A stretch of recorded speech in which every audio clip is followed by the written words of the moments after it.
gravitational force. Earth gravitational force. Earth applies some force on that object present on a Earth surface at some height on a Earth surface at every planet. On that every planet, it's a gravitational force is present. Then, what is the Earth gravitational force? Here, one example is given. When we throw that stone in a upward direction, what happens? Its velocity continuously changes or its velocity remains constant. When we throw that stone in upward direction, due to applied force, its velocity increases and he go upward and upward due to the applying force. At a certain height, when that object reaches at a certain height, its velocity becomes zero.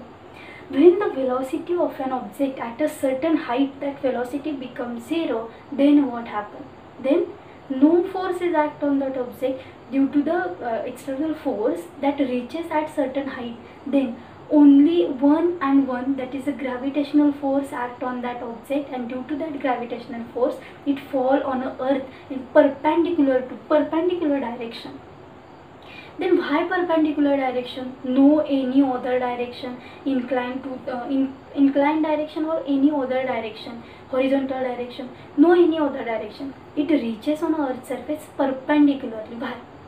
The reason of this question is here, inside the Earth, at the center of the Earth, the whole mass of the Earth is present, and therefore due to that gravitational force, all the objects are moved towards that center of the Earth, because whole mass of the Earth is concentrated at the center of the Earth. And this object also, when it reaches at certain height, then what happens? When its velocity becomes zero, under the influence of gravitational force only, it comes on a Earth surface, and it trying to move that the center of the Earth. And this is a Earth gravitational force. Earth apply the gravitational force.